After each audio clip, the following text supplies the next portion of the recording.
آپ آدھی رات کو ایک خاتون کے کہنے پر اس کے گھر جا رہے ہیں, اس کی کوئی سینس بنتی ہے؟ کہ سننے میں آیا ہے کہ انہوں نے اس کے ساتھ کوئی غیر مناسب چیٹ وغیرہ بھی کی ہے اور کچھ تصاویر کا بھی تذکرہ ہوا جس کو کہ خلیل الرحمان قمر صاحب نے ڈینائی کر دیا. جو لائن اپ کر رہا ہے انٹرویوز کو, اگر وہ تو کوئی مرد ہے یا لڑکا ہے تو خلیل صاحب اس کو گھاس نہیں ڈالیں گے. اگر کوئی خاتون یہ جسارت کرے تو آپ خوشی خوشی قبول کر لیتے ہیں. تھوڑا سا وہ جو ہم کہتے ہیں کہ ٹھرکی ہونا وہ معاملہ پایا جاتا ہے. یہ خبر پڑی ہے کہ 5 لڑکیوں نے مل کر ایک مرد اغوا کر لیا. خلیل الرحمان قمر صاحب, آپ کا یہ چیلنج مجھے لگتا ہے کسی خاتون نے پورا کر دیا ہے. V L C podcast پہ ڈاکٹر ناصر بھائی کے ساتھ آپ کی خدمت میں حاضر ہیں. ایک واقعہ جو کچھ روز پہلے پیش آیا اور اس کی باز گشت پورے سوشل میڈیا پر سنائی دیتی رہی. میں دانستاً یہ کوشش کر رہا تھا کہ میں اس پر بات نہ کروں, لیکن آپ میں سے کچھ لوگوں نے یہ کامنٹس کیے کہ اس پہ بات کی جائے. تو حضور میرا جو خیال ہے, میرے 2 سینٹس وہ آپ کی خدمت میں حاضر ہیں. واقعہ کچھ یوں پیش آیا کہ ملک کے بہت معروف ڈرامہ نویس ہیں خلیل الرحمان قمر صاحب. گیتکار بھی ہیں, گیت بھی لکھتے ہیں, شاعری بھی کرتے ہیں, اور میڈیا میں انہیں ایک دانشور اور ایک اسکالر کے طور پر بھی پیش کیا جاتا ہے. اور کیونکہ ان کے ڈراماز کی بڑی ریٹنگ ہوتی ہے, اور میرے پاس تم ہو جیسا ڈرامہ انہوں نے لکھا, اور بھی بہت سے ڈرامے لکھے, اور ان کے کردار بہت مشہور ہوئے, اور بہت چوٹی کے جو اداکار ہیں وہ ان کے ساتھ کام کرتے ہیں. تو اس وجہ سے جو ڈرامہ انڈسٹری ہے اس میں ان کا بڑا نام ہے. اور موصوف اس کے علاوہ وجہ شہرت یہ بھی رکھتے ہیں کہ وہ خواتین اور خواتین کے حقوق کے لیے بات کرنے والی تنظیموں اور ان خواتین کے بھی بہت سخت خلاف ہیں. اور ان کا ایک اپنا نقطہ نظر ہے, وہ سمجھتے ہیں کہ یہ جو فیمنسٹ گروپس ہیں یہ زیادتی کی گفتگو کرتے ہیں, اور ان کی جو مانگیں ہیں وہ بالکل ابسرڈ ہیں اور ان کے اوپر کان نہیں دھرنا چاہیے. بہرحال یہ تو ان کی وجہ شہرت ہو گئی جو کہ آپ سب جانتے ہی ہیں. واقعہ کچھ اس طرح پیش آیا کہ 15 تاریخ کو کہیں رات کے وقت بقول خلیل صاحب کے وہ ایک خاتون سے ملنے کے لیے ایک بہت بڑی سوسائٹی ہے لاہور میں, وہاں پر ان کے گھر تشریف لے کے گئے کسی اپارٹمنٹ میں. اب خلیل صاحب کا ورشن یہ ہے کہ وہ خاتون گزشتہ 2 ہفتے سے, یعنی کہ جولائی کے شروع سے ہی ان کو رابطہ کر رہی تھی بار بار, اور ان سے ملاقات کا اصرار کر رہی تھی, اور وجہ وہ یہ بتا رہی تھی کہ وہ کسی ڈرامے کے سلسلے میں ان سے ملنا چاہتی ہے, اور وہ ڈرامہ بنانا چاہتے ہیں. وہ کہیں باہر سے آئی ہے اور خلیل صاحب سے وہ ڈرامہ لکھوانا چاہتے ہیں. تو خلیل صاحب مجبور ہو کر 15 تاریخ کی صبح ان خاتون سے ملنے کے لیے چلے گئے. بقول ان کے جیسے ہی وہ اس اپارٹمنٹ میں داخل ہوئے اور بیٹھنے لگے تو ساتھ ہی 2 لڑکے آ گئے, دونوں کے ہاتھ میں اسلحہ تھا. انہوں نے ان کو ڈرایا دھمکایا, کچھ نے ان کو جان کی دھمکی دی, کہا آپ کو آگے بھیجنے کا حکم ہے. فون ان سے ان کا لے لیا, اور بقول ان کے وہ اس فون کے اوپر خود ہی کچھ میسج بھی کرتے رہے اور معلوم نہیں کیا کیا کرتے رہے. اس کے بعد ان کو وہاں سے اٹھا لیا گیا, گاڑی میں ڈالا گیا. کوئی 2-3 گاڑیاں تھیں, اور اس میں ڈال کے ان کو گھماتے رہے, آنکھوں پہ پٹی باندھ دی, اور کہا یہ جاتا ہے کہ شاید غالباً کسی ایک جگہ لے کے گئے, نامعلوم جگہ کہتے ہیں, شاید بعض لوگ کہتے ہیں ننکانہ ہے, وہاں پر لے کے گئے. کچا سا ٹریک تھا, کسی گھر میں رکھا. ان کو باہر کھڑا کر کے کہا گیا کہ جی آپ اپنا پہلے کارڈ ان سے لیا, اے ٹی ایم سے ان کے پیسے, بقول ان کے 2,70,000 روپیہ وہ بھی لے لیا. اور اس کے بعد انہوں نے ان کی گاڑی کی چابی آف کورس لے لی, وہ اسی پہ لے کے گئے. ان کو موبائل فون آلریڈی لے چکے تھے, اور وہاں پر جا کر ننکانہ میں انہوں نے ان کو ایک جگہ پر کھڑا کر دیا. آنکھوں پہ پٹی تھی, اور ان سے 1 کروڑ روپے کا مطالبہ کرنے لگے. 1 کروڑ روپے کا انہوں نے بتایا کہ میرے پاس نہیں ہے, آپ مجھے مار دیں. وہ بار بار یہی کہتے رہے. بہرحال to cut the long story short, ان کے اوپر انہوں نے ایک فائر بھی کیا جو کہ ان کے کہیں قریب آ کر لگا, اور اس کے بعد ان کو دوبارہ انہوں نے گاڑی میں ڈالا اور گھما پھرا کے ایک مقام پر آ کر ان کو گاڑی کی چابی دی, اور وہ لوگ باقی کی 2 گاڑیوں میں بیٹھ کر چلے گئے. اس دوران ان کو انہوں نے فزیکلی اور مینٹلی ابیوز بھی کیا, یعنی کہ زد و کوب بھی کیا اور ذہنی اذیت بھی پہنچائی. اور اس کے بعد اگلے 4-5 روز تک بقول خلیل صاحب کے وہ ایک ٹراما میں تھے. اس لیے انہوں نے تھانے میں FIR 20 تاریخ کو لکھائی. اور حیرت کی بات یہ ہے کہ پنجاب پولیس نے بہت تیزی کے ساتھ, مستعدی کے ساتھ کام کیا, اور 21 تاریخ تک وہ سارے کا سارا گینگ پکڑ لیا. غالباً اس کے 10-12 لوگ ہیں جس میں 2-3 خواتین ہیں, 8-9 مرد ہیں. ان کو پکڑ لیا گیا ہے اور ان کی شناخت بھی ہو گئی ہے اور ان کی غالباً جسمانی ریمانڈ ہو رہا ہے. اور کل ہی ایک ہی دن بعد یعنی کہ FIR درج کرانے کے اگلے ہی روز پولیس کے ساتھ خلیل الرحمان قمر صاحب کی ایک پریس کانفرنس بھی ہو گئی ہے. بہرحال یہ تو ایک کہانی ہے جس میں خلیل الرحمان قمر صاحب کا جو نقطہ نظر ہے وہ ہم نے آپ کو بتا دیا ہے اور پولیس کا بھی ایسا ہی نقطہ نظر ہے. جو دوسری پارٹی ہے ان کی ابھی تک نہیں معلوم کہ ان کا پوائنٹ آف ویو کیا ہے, کیونکہ وہ ابھی کسٹڈی میں ہیں. وہ جب باہر آئیں گے تو تبھی معلوم ہوگا کہ ان کی سائیڈ آف دا سٹوری کیا ہے. لیکن پریس کانفرنس میں بہت سے صحافیوں نے کچھ چھپتے ہوئے سوالات بھی خلیل الرحمان قمر صاحب سے پوچھے. ان میں ایک سوال ان کی سیاسی وابستگی کے بارے میں بھی تھا اور یہ بھی پوچھا گیا کہ کہیں یہ کوئی سیاسی انتقام تو نہیں ہے, جس پہ کہ وہاں پر موجود اعلیٰ پولیس افسر نے برملا یہ بات کہی کہ اس کے کوئی پولیٹیکل انڈر ٹونز یا اوور ٹونز نہیں ہیں. دوسرا سوال ان سے یہ کیا گیا کہ آخر آپ کے ساتھ ایسا کیوں ہوتا ہے کہ آپ کے ساتھ ہر معاملے میں کوئی نہ کوئی خاتون ضرور شامل ہوتی ہے. ان کو یاد کرایا گیا کہ کس طرح انہوں نے ماروی سرمد کے ساتھ بہت ہی بدتمیزی کے لہجے میں گفتگو کی تھی اور ایک جھڑپ ہوئی تھی اور ایک بہت ہی بدمزگی کا سا ماحول بن گیا تھا. دوسرا واقعہ ان کو یہ بھی یاد دلایا گیا جو کہ کچھ ہی عرصہ پہلے وہ اور ساحل ادیم ایک شو پر تھے جس پر کہ انہوں نے ایک خاتون کو بہت برے طریقے سے ڈانٹ دیا تھا کہ تمہیں کیا مسئلہ ہے یا اس طرح کی کوئی بات ہوئی تھی. دوسرا واقعہ یہ تھا. اور اب یہ ایک تیسرا واقعہ جس میں کہ ایک اور خاتون انوالو ہے جس کے اصرار پر یہ صبح 4 بجے اس خاتون سے ملنے ایک نامعلوم جگہ پر اس کے گھر پہ چلے گئے. یہ بھی صحافیوں نے سوال کیے کہ سننے میں آیا ہے کہ انہوں نے اس کے ساتھ کوئی غیر مناسب چیٹ وغیرہ بھی کی ہے اور کچھ تصاویر کا بھی تذکرہ ہوا جس کو کہ خلیل الرحمان قمر صاحب نے ڈینائی کر دیا. خلیل الرحمان قمر صاحب, آپ کے ساتھ یہ جو واقعہ ہوا ہے اس کے بارے میں مارکیٹ میں لوگ جو گفتگو کر رہے ہیں اس میں 2 تھیریز ہیں جو چل رہی ہیں, وہ آپ کو بتا دیتا ہوں. پہلی تھیوری میں لوگ یہ کہتے ہیں کہ چونکہ اب ڈرامے تو چل نہیں رہے خلیل الرحمان قمر صاحب کے, اس لیے اب مشہور ہونے کے لیے اس قسم کے واقعات کا سہارا لیا جا رہا ہے. ایک واقعہ لوگ یہ بتاتے ہیں کہ شاید جو ایک نجی ٹی وی چینل کے اوپر وہ سارا معاملہ ہوا, وہ ایک خاتون بیٹھی ہوئی تھی اور اس کے ساتھ سوال جواب ہوئے اور وہ سب کچھ ہوئے, پتہ نہیں واللہ عالم بالثواب.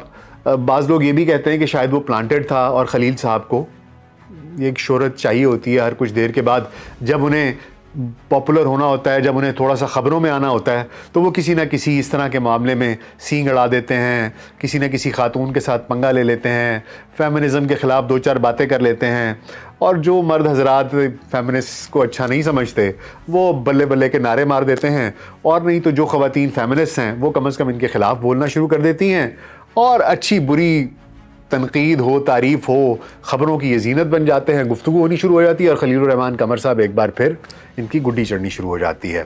دوسری بات لوگ یہ کہتے ہیں کہ خلیل الرحمان قمر صاحب کو اگر آپ نے ان سے بات کرنی ہے, ان کا انٹرویو کرنا ہے, تو یہ لازم ہے کہ اگر جو لائن اپ کر رہا ہے انٹرویوز کو, اگر وہ تو کوئی مرد ہے یا لڑکا ہے تو خلیل صاحب اس کو گھاس نہیں ڈالیں گے.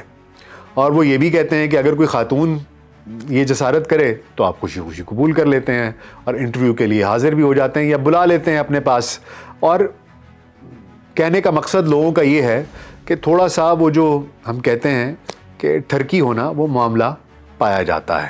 اور ایک بہت بڑا سوال جو آپ سے پوچھا بھی گیا پریس کانفرنس میں بھی اور ہر انسان پوچھ رہا ہے, تو وہ سوال میں بھی پوچھوں گا خلیل صاحب کہ صبح کے 4 بجے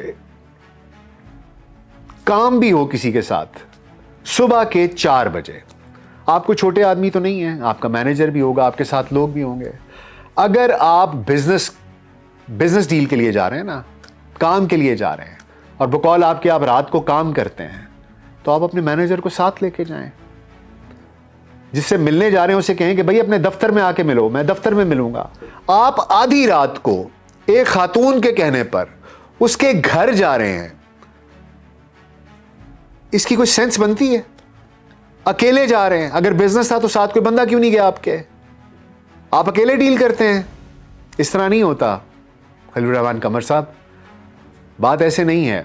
یہ بات آپ مانیے, جو الفاظ استعمال ہو رہے ہیں آپ کے لیے وہ یہ تھا کہ ہیز بین ہنی ٹریپڈ. اور ہنی ٹریپنگ کیا ہوتی ہے یہ سب لوگ جانتے ہی ہیں کہ اگر کسی خاتون کے ذریعے کسی مرد کو لبھا کے ٹریپ کر لیا جائے.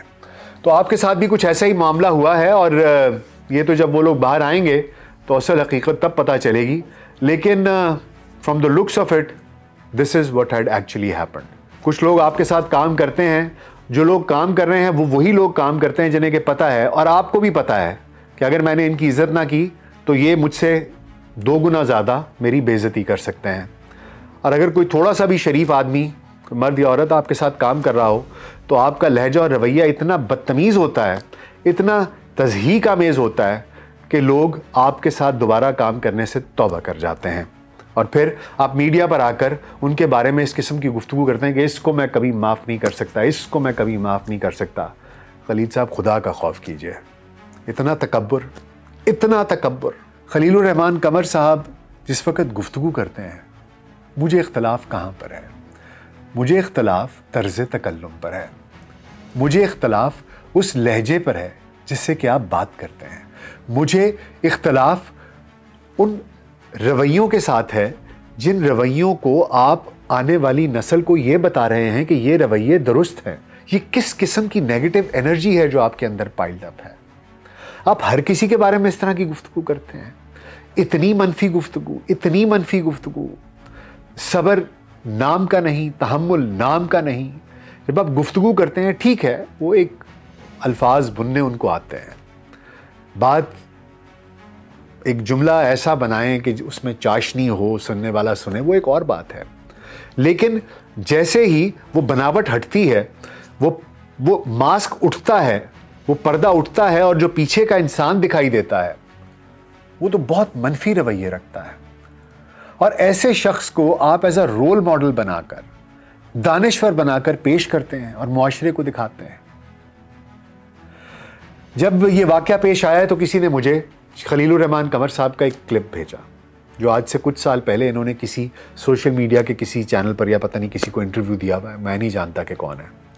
اور اس میں خلیل الرحمان قمر صاحب کچھ فیمنسٹ کے ساتھ جو ان کا مسئلہ ہے اس کے بارے میں اپنا نقطہ نظر پیش کر رہے ہیں. میں نے کبھی یہ خبر پڑھی ہے کہ 5 لڑکیوں نے مل کر ایک مرد اغوا کر لیا. جب برابری کرنی ہے تو کر کے دکھاؤ. اب میں صرف اتنا کہنا چاہتا ہوں, ایک تو یہ کہ خلیل الرحمان قمر صاحب آپ کا یہ چیلنج مجھے لگتا ہے کسی خاتون نے پورا کر دیا ہے کہ آپ کو اغوا کرا لیا گیا اور آپ کی دیرینہ خواہش پوری ہو گئی. بہرحال یہ تو ایک طنزاً میں نے جملہ کہا, لیکن اس کلپ کو سننے کے بعد آپ کے ذہن میں پہلی بات کیا آتی ہے کہ کیا مرد ہونے کا معیار, مرد ہونے کا سٹینڈرڈ یہ ہے کہ میں جاؤں جا کے کوئی بس لوٹوں؟ کیا مجھے مرد ہونے کے لیے یہ ثابت کرنا پڑے گا کہ میں 3-4 لوگوں کے ساتھ خدا نہ خواستہ, میں یہ بات کرنا بھی نہیں چاہتا. کیا مرد ہونے کی یہ تعریف ہے؟ کیا آپ کے نزدیک یہ سٹینڈرڈ ہے, یہ معیار ہے کہ مرد اس طریقے سے ناپا جاتا ہے؟ اگر کوئی یہ کر کے دکھائے تو صرف وہی مرد ہے. مجھے تو اس بات کی سمجھ نہیں. اس طرح تو ہمارے معاشرے کے شاید 80% مرد آپ کے اس معیار پر پورے ہی نہیں اترتے. آپ کیا بات کرتے ہیں؟ خلیل صاحب, بات یہ ہے کہ یہ جو بھی معاملہ آپ کے ساتھ ہوا مجھے اس کا دکھ ہے, لیکن میں اللہ سبحانہ تعالیٰ سے یہ دعا کرتا ہوں کہ یہ واقعہ آپ کے لیے آئی اوپنر ثابت ہو. تھوڑا سا نا صبر اور تحمل. آپ پڑھے لکھے انسان ہیں, آپ خود تخلیق کار ہیں, اور کیا کیا تخلیق کرتے ہیں آپ, میں بالکل معترف ہوں. لیکن حضور کچھ رویے ہوتے ہیں. اب اگر یہ میڈیا اور یہ لوگ آپ کو ایک رول ماڈل اور ایک دانشور ثابت کرنے پر اور پورٹرے کرنے پر تل گئے ہیں تو کوشش کیجئے کہ اس کی طرح بیہیو کیجئے. گفتگو کا ایک طریقہ ہوتا ہے, اختلاف رائے کی کوئی تہذیب ہوتی ہے. آپ 100 دفعہ اختلاف رائے کیجئے فیمنسٹ کے ساتھ, بہت سے معاملات پر بہت سے لوگوں کو اختلاف ہے, 100% تو کوئی بھی کسی سے متفق نہیں ہوتا, لیکن اختلاف رائے کا ایک طریقہ ہوتا ہے, ایک تہذیب ہوتی ہے, ایک تمیز ہوتی ہے. اب بات کرنے کی کیا ہے؟ بات یہ ہے حضور کہ ہم بطور ایک معاشرہ, ویسے تو پوری دنیا ہی, لیکن ہم خصوصی طور پر پاکستان میں بطور ایک معاشرے کے ایک ایسے دور سے گزر رہے ہیں جسے کہ میں قحط الرجال کا دور کہتا ہوں. آپ باہر نکل کر نظر دوڑائیں تو خلقت ہی خلقت ہے، لیکن کوئی انسان، کوئی آدمی نظر نہیں آتا۔ کیا کیا قداور لوگ تھے اس ملک میں جو ادب سے وابستہ تھے، اور جو ادب سے وابستہ ہونے کی وجہ سے ایسے با ادب تھے، ان کی کیا گفتگو تھی، ان کے کیا لہجے تھے، ان کے کیا مزاج تھے، کیا تحمل۔ ایسے لوگ جب وہ گفتگو کرتے تھے تو جی چاہتا تھا کہ آپ سنتے رہیے، چاہے وہ اشفاق صاحب ہوں، چاہے بانو آپا ہوں، انور سجاد صاحب ہوں، انتظار حسین صاحب ہوں، چاہے فاطمہ ثریا بجیاں ہوں، چاہے حسینہ معین ہوں۔ بڑے بڑے لوگ تھے جی، چلے گئے۔ اب ہمیں دانشور کے نام پر بیچا جا رہا ہے خلیل الرحمان قمر کو، اور ایک نجی چینل نے ان کے ساتھ ایک پورا شو پلان کیا ہے جس پہ کہ ساحل ادیم صاحب بھی تشریف لائے تھے، اور ان سے جب گفتگو کی جائے تو وہ جواب کیسے دیتے ہیں۔ دیکھیں، تعلیم آپ کو جو پہلی چیز سکھاتی ہے، جس انسان کے پاس علم ہو، اگر وہ علم آپ میں تکبر پیدا کر رہا ہے تو یقین کیجئے کہ وہ جہالت سے بھی بدتر ہے۔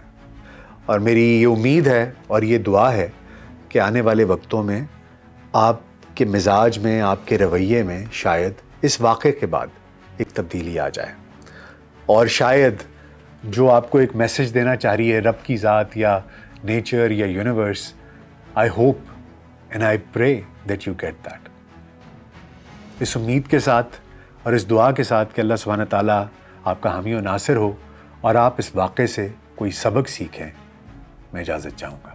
میں بہت خیال رکھیے گا، شکریہ۔